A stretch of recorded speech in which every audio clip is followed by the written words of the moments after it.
लोकसभा में पेश हुआ महिला आरक्षण बिल पर एकजुट दिखे सभी दल। जाने क्या है महिला आरक्षण बिल, क्यों 27 सालों से नहीं हुआ पेश।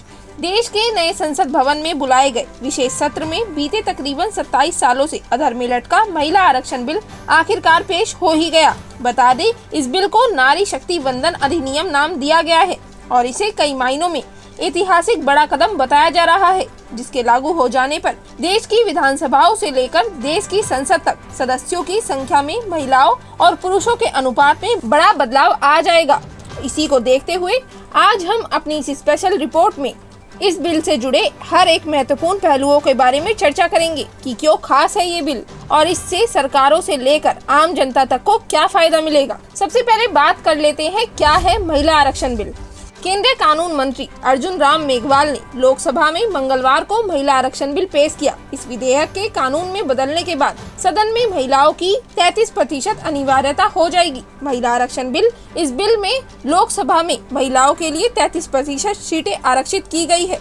इसे 128वें संविधान संशोधन विधेयक के तहत पेश किया गया है। इस संशोधन के बाद लोकसभा में 1/3 भागीदारी महिलाओं की होगी। साथ ही इस विधेयक से महिला सशक्तिकरण को मजबूती मिलने के साथ ही आधी आबादी के प्रतिनिधित्व को बढ़ावा मिलेगा। महिला आरक्षण विधेयक में दिल्ली विधानसभा में भी महिलाओं के प्रतिनिधित्व को बढ़ाने का प्रावधान है। इसके तहत दिल्ली विधानसभा में भी महिलाओं की 1/3 भागीदारी अनिवार्य हो जाएगी।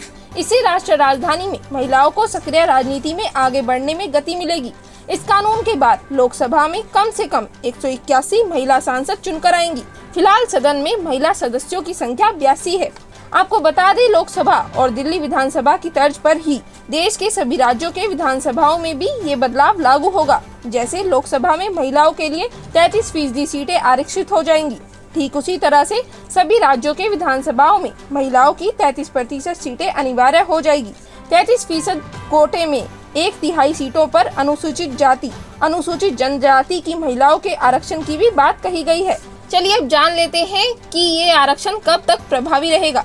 आरक्षण का कब तक रहेगा प्रभाव। आपको बता दें, जहां एक तरफ इस बिल के कानून बनने के बाद लोकसभा, दिल्ली विधानसभा और सभी राज्यों के विधानसभाओं में महिलाओं की भागीदारी बढ़ जाएगी, वहीं दूसरी तरफ महिलाओं के लिए लाए गए इस बिल के मुताबिक महिलाओं को मिलने वाला ये आरक्षण 15 सालों तक प्रभाव में रहेगा। इसके साथ ही इसमें प्रावधान है कि सीटों का आवंटन रोटेशन प्रणाली के तहत किया जाएगा। क्यों 27 सालों से अधर में लटका है बिल। साल 1996 में तत्कालीन प्रधानमंत्री HD देवगौड़ा ने पहली बार सदन में महिला आरक्षण बिल पेश किया था, लेकिन भारी विरोध के कारण पास नहीं हो सका। इसके बाद अलग अलग सरकारों में समय समय पर बिल सदन में पेश किया गया, लेकिन भारी विरोध के चलते अभी तक इसे मंजूरी नहीं मिल पाई थी। बिल का सबसे बड़ा विरोध 1998 और 1999 में अटल बिहारी वाजपेयी की सरकार में देखने को मिला था। बिल को लेकर सदन में हाई वोल्टेज ड्रामा हुआ और सत्ता पक्ष और विपक्ष के बीच सिर्फ जोरदार बहसबाजी ही नहीं, बल्कि कानून मंत्री के हाथ से बिल छीनकर उसकी कॉपियां सदन में फाड़ दी गई थी। हालांकि 2008 में यूपीए सरकार में बिल को राज्यसभा में मंजूरी मिल गई थी, लेकिन लोकसभा में पेश न हो पाने के कारण बिल 27 सालों से अधर में लटका हुआ था। चलिए अब जान लेते हैं इस बिल पर विपक्षी दलों का क्या कहना है।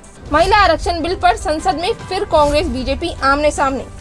एक तरफ महिला आरक्षण बिल को लेकर जहां सरकार को तमाम दलों का समर्थन मिला है, वहीं दूसरी तरफ इस बिल को लेकर कांग्रेस बीजेपी में क्रेडिट लेने की होड़ मची है।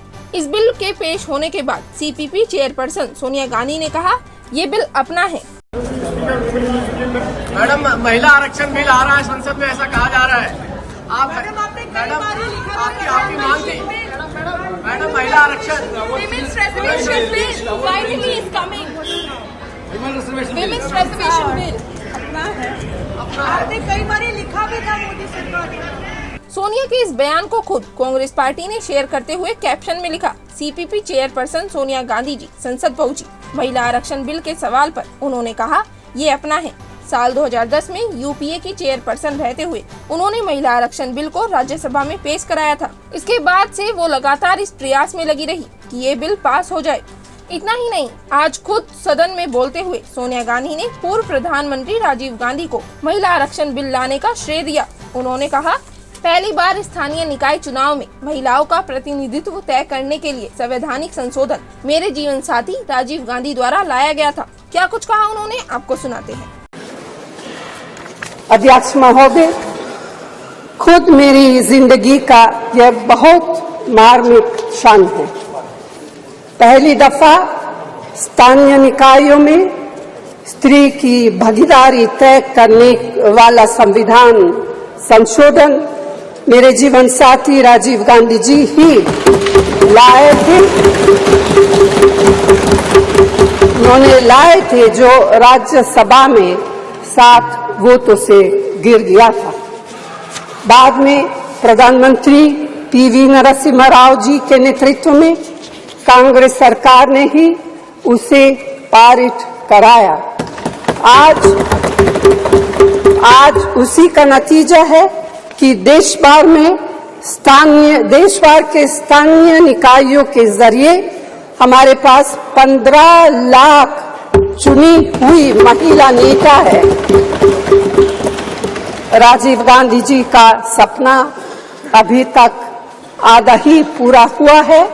इस बिल के पारित होने के साथ ही वह पूरा होगा। जबकि बीजेपी का कहना है कि कांग्रेस और इसके साथियों ने सत्ता मोह में महिला आरक्षण बिल को लटकाए रखा, जबकि भाजपा सरकार ने 4 बार बिल को पारित कराने की कोशिश की। वहीं ये तो रही बात कांग्रेस और बीजेपी की। अब बाकी विपक्षी दलों का इस पर क्या कहना है वो आपको सुनाते हैं। आपको बता दें, बसपा सुप्रीमो मायावती ने जहां एक तरफ महिला आरक्षण बिल का समर्थन किया, वहीं दूसरी तरफ ये भी कह दिया कि अगर महिलाओं को 50% रिजर्वेशन मिलता है तो हमारी पार्टी इसका स्वागत करेगी। और आज इस नए संसद भवन में केंद्र सरकार द्वारा महिला आरक्षण बिल प्रस्तुत किया जाएगा। यह ऐसी मीडिया में काफ़ी आम चर्चा है, जिसके पक्ष में बीएसपी सहित अधिकांश पार्टियां भी अपना मत देंगी, ऐसी भी पूरी संभावना है। अन्य पार्टियों के बारे में भी। ऐसी स्थिति में हमारी पार्टी को पूरी उम्मीद है कि चर्चा के बाद इस बार ये महिला आरक्षण बिल जरूर पास हो जाएगा, जो ये अभी तक लंबे अरसे से लटका हुआ था। और इस संदर्भ में मैंने अपनी पार्टी की ओर से एक बार नहीं बल्कि अनेकों बार संसद में ये कहा था कि हमारी पार्टी तो ये चाहती है कि देश की महिलाओं को लोकसभा व राज्य की विधानसभाओं में आरक्षण 33% देने की बजाय यदि उनके आबादी को भी ध्यान में रखकर 50% आरक्षण दिया जाता है तो इसका भी हमारी पार्टी पूरे तय दिल से स्वागत करेगी। सरकार इसके बारे में भी जरूर सोच विचार करे। लेकिन इसके साथ साथ ये भी कहा था कि महिलाओं को जो भी आरक्षण दिया जाता है तो उसमें से एससी, एसटी व ओबीसी वर्गों की महिलाओं का आरक्षण का कोटा अलग से सुनिश्चित किया जाना चाहिए। वहीं मायावती के अलावा आम आदमी पार्टी का भी इस बिल को लेकर बड़ा बयान आया है। दिल्ली की आप सरकार में मंत्री अतिशी ने कहा कि ये महिला आरक्षण बिल नहीं बल्कि 2024 के चुनाव से पहले महिला बेवकूफ बनाओ बिल है। वैसे भी कॉन्स्टिट्यूशन के अनुसार जो 91st अमेंडमेंट हुआ था उसके अनुसार 2026 से पहले नेशनल लेवल पर डिलिमिटेशन हो ही नहीं सकता।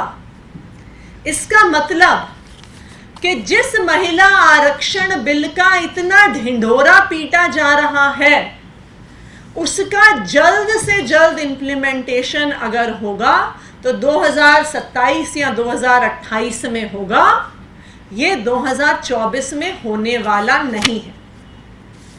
तो जब हम इस बिल के प्रावधान को पढ़ते हैं तो ये समझ में आ जाता है कि 2024 के चुनाव से पहले देश की महिलाओं को बेवकूफ बनाने का प्रयास किया जा रहा है। हमारी भारतीय जनता पार्टी से, प्रधानमंत्री नरेंद्र मोदी जी से ये मांग है कि ये जो बिल संसद में पेश किया जा रहा है इस बिल में संशोधन किया जाए, डिलिमिटेशन का, सेंसस का इंतजार ना किया जाए और आम आदमी पार्टी ये मांग करती है कि महिलाओं का आरक्षण 2024 के ही चुनाव से किया जाए। खैर, इस बिल पर सभी दलों की अपनी अपनी राय है। कोई इसका क्रेडिट लेने की कोशिश कर रहा है तो कोई इसे बेवकूफ बनाओ बिल बता रहा है। लेकिन ये कहना कहीं से भी गलत नहीं होगा कि महिला आरक्षण बिल पेश होने के बाद भारत की महिलाओं को भारत की संसद और विधानसभाओं में भी उनका उचित स्थान मिलेगा। हमारी आज की इस स्पेशल रिपोर्ट में बस इतना ही। उम्मीद है आपको हमारी दी गई ये जानकारी अच्छी लगी होगी।